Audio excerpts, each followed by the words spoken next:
Clive collects icons like Pokemon in Final Fantasy XVI. There are 8 in total that you'll unlock throughout the game, and I thought it'd be fun to rank and review all 8 icons and their powers to determine which is the best. Let's go! Let me know in the comments which is your favorite icon and power down below. I've ranked these based on the overall powers, their utility, damage, and stagger, as well as my overall general opinion, which is obviously null and void, no one cares about that, but hopefully this list makes a lot of sense and I'm curious to know what yours will be down below. So we'll start with the worst, and unfortunately that is going to be Shiva. Now Shiva's innate power Cold Snap is kind of just like a glorified dodge. It does allow you to temporarily freeze enemies, which isn't so bad, but other than that, the powers itself aren't really anything super great. The freeze is the unique mechanic for Shiva, and things like Ice Age and Mesmerize will do sort of an AoE damage to the targets that you do hit with, and then Rhyme will summon an ice crystal that deals continuous damage to anything that's trapped inside it. All these are generally okay. I do sort of like Diamond Dust, which is the ultimate, which will summon the big storm around that'll deal massive ice damage and freeze enemies in place and do all that sort of thing. That is actually not bad, but overall I never felt really powerful using any of Shiva's abilities. I was never a fan of Cold Snap throughout my playthrough. I mostly only used Shiva for Diamond Dust, and then occasionally I did use Ice Age because of the decent damage you can get just in sort of front of you, but for the most part it was really just Diamond Dust for that big ultimate ability. I never really felt married to anything that's in the Shiva line. Number 7 on the list is the first one that you get, well technically, but that is Pheonix. Now Pheonix is good, right? I had to really make some hard cuts here. Now, I really like the innate ability Pheonix Shift here. I used it heaps throughout my playthrough, but for the most part, I actually didn't use the powers in the Pheonix line. So Rising Flames is a good attack that hits directly in front of you. I was a big fan of Heat Wave until sort of about the mid game, and then I felt like there were better damage options that I dropped Heat Wave for. Scarlet Cyclone, I was never really married to. It's just an AoE. Flames of Rebirth is a solid ultimate damage dealer, and it does give you some health back, but there are just so many better options in the different powers. But for the most part with Pheonix, I was really just using Pheonix Shift, which is a decent ability and I really enjoyed using it, but I actually ended up using most of the icon powers in my Pheonix line from the next one, which is technically the same, but it's a little bit different, but I put them differently because they are different, and that is Ifrit. So Ifrit has the Will of the Wikes, Limit Break, and Ignition. Now these come and they're inside the circle in the middle because that's, Ifrit is who Clive's main icon is.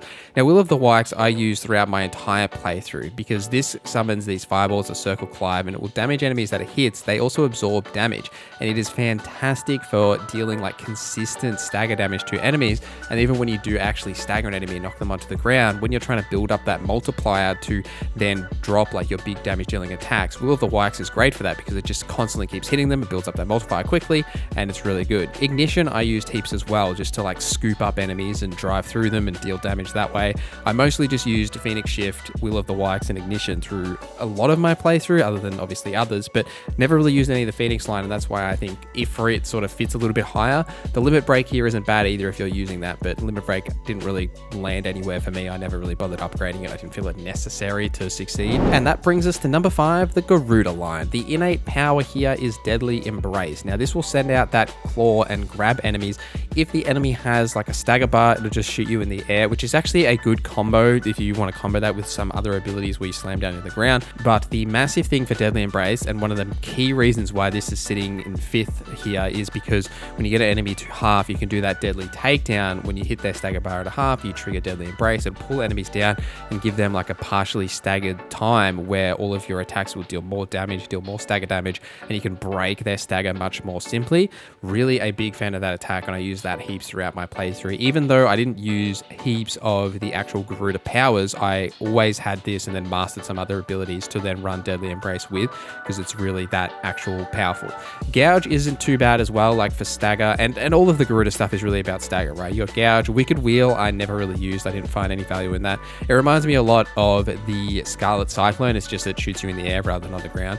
Rook's Gambit, I tried to make work as a counter, but it fits in a weird category with a lot of these attacks that have counters or projectile dispelling attacks, is that the timing on them is so hard to trigger that that you're better off just triggering like a precision dodge or like a parry and actually get that counter off that way.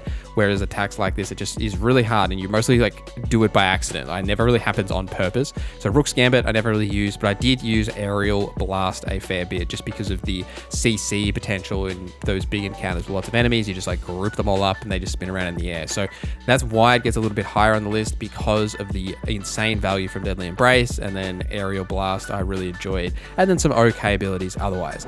Number 4 is Ramuh. Ramuh's Blind Justice is the innate ability here, which launches a barrel of ball lightning at the enemies. This will then lock onto them, and when you hit them, it'll like cause that discharge and deal additional damage. I used this a little bit, but not heaps. I didn't find that it was good because it sort of locks you in that animation while you're casting. I just felt that it ruined the combat flow a little bit too much, so I didn't actually use that. But I was a big fan of basically all of Ramuh's attacks. Like Pile Drive was a great like electric status effect, like AoE around you. Lightning Rod I only used a little bit. I didn't really enjoy Lightning Rod just because it's so like you have to have the enemies near that and then hitting it to then trigger like the chain lightning. It just didn't really flow very well. It just required you to be in that area.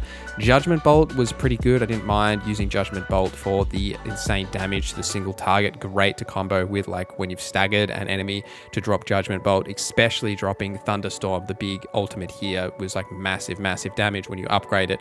I used that basically from the point I got it and upgraded it. I used Thunderstorm on all the staggered enemies because of the insane damage that it does. Ramuh has a lot of potential because of the amount of damage that you can do there, and the overall electric effects are also good for stagger. So it fits in a good bubble where you've got really good damage while having some okay stagger from most of those effects. And then if you wanted to use Blind Justice to do some stagger as well as a little bit of damage, you can, and it does combo well with the different abilities. So Ramuh is pretty solid. But moving on to number 3. Number 3 is Bahamut. Now, the Wings of Light innate power here is good, but not great. And I actually prefer Mega Flare here to, or the Wings of Light using Mega Flare to Blind Justice, because you still have control of your character. And if you execute like a dodge, it increases that bar to actually go off. And if you get it all the way to the top and then you throw this ability, it actually does decent damage to the enemies around you. It's a good AoE. And because you still have the control of your character, I found this easier to flow into attacks compared to Blind Justice, which gives it a little bit of value over Blind Justice and Ramuh.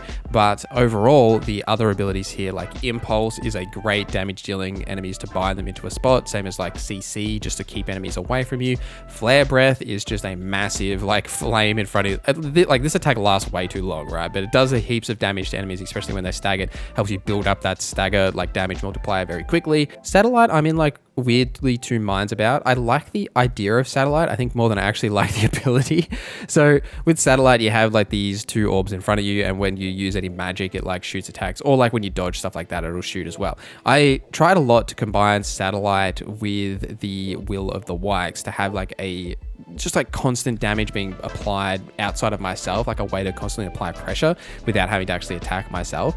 And I did enjoy that, and I felt like there's value in that, and Satellite is a really cool ability, but I just never felt like it really got the amount of value for the amount of ability points that are required to invest in it, in my opinion. But the ultimate Giga Flare is like so broken because it does so much damage, and it like, I don't actually think the damage numbers here that pop up when you use Giga Flare are actually accurate, right? Because it never looks like big numbers, but it melts everything that it hits. Like it just must do like the damage over time. Like the tick effect must be so fast that it just destroys health bars. Like I upgraded this and used it heaps. I often comboed the Thunderstorm from Ramuh, used that first, and then hit Giga Flare, and like used that when I was staggering enemies a lot and on boss encounters. Even outside of staggered enemies, Giga Flare does heaps of damage anyway. It's a really great effect. Moving on to number 2. Number 2 is the Titan, and the main reason here, well, there's a couple of reasons, but the main reason here is the innate ability Titan Block. So this will block attacks. It's literally the only way you can block in the game, and if you time that block perfectly, you get like a special counter attack which uses like the Titan Punch. I do also like the powers here, like Raging Fist, that you do step forward and deal those high speed punches. Wind Up is okay. I didn't use that heaps because of just like the flow of having to like wind up that attack, but I did use Upheaval a lot, and you can definitely combo like something like Upheaval with the Deadly Embrace, where it like lifts you up into the air, or you could use use the other ways that you can use get up into the air, like the jump attacks and stuff, and then slam down with upheaval. It's a great combo effect that you can do, so I like the way that you can weave that into different effects. And then Earthen Fury is a great AoE damage dealer on the ground. Lots of value from all of the different powers in the Titan line, but just the Titanic block is just so powerful, and absolutely recommend using it for any sort of a playthrough because of how strong it is just to block things and be able to block damage coming towards you rather than having to try and dodge, which sometimes you may miss or you don't trigger properly. Titan block is actually really good. Number 1 on the list is Odin, and Odin is amazing. So the key thing with Odin is it all revolves around that innate Arm of Darkness power. So when you trigger this, you get like a replacement to Clive's sword, which will then build up the Xantetsuken gauge. I'm sure I said that right. Let's not talk about it. So you build up that gauge, and when you have it maxed out, especially when you master Arms of Darkness, you trigger that effect. It's probably the biggest damage, like single damage dealing attack in the game, and just like the other ultimates, it freezes time when that effect triggers, and it sort of just like hits everything that's around you. Like, I don't actually know what the radius on this attack is, because multiple times I've used it, it'll kill things that aren't even on my screen. Like, you can just see like the little square, and it'll just like kill whatever's like around me, and it's fantastic. Like, I really like that attack. And the different powers like the Gunga, the Heaven's Cloud, and Dancing Steel are really just based around building up that gauge. Like, they deal okay damage, but the main purpose of them is just to build up that gauge, especially Dancing Steel, which is a solid like flurry of attacks, but it will basically get you to level 5, and you can trigger the Arm of Darkness effect to really wreck enemies. And Rift Slip is the only negative here. Like, it's basically just like a glorified swift recovery that allows you, like, if you get hit or you have an action, that you can like cancel that effect and, you know, like recover faster. But you already got that in just like the swift recovery, so I don't know why you would use that. But Arm of Darkness is just so strong, and it's so cool to use as well, that it definitely lands on first here because of just that overall value. But that is my list, guys. Let me know in the comments what your list is and what sort of builds that you guys are running. Thank you for watching this video till the end. Thank you to our members for supporting the channel. My name is Norza, and I hope you have a great day.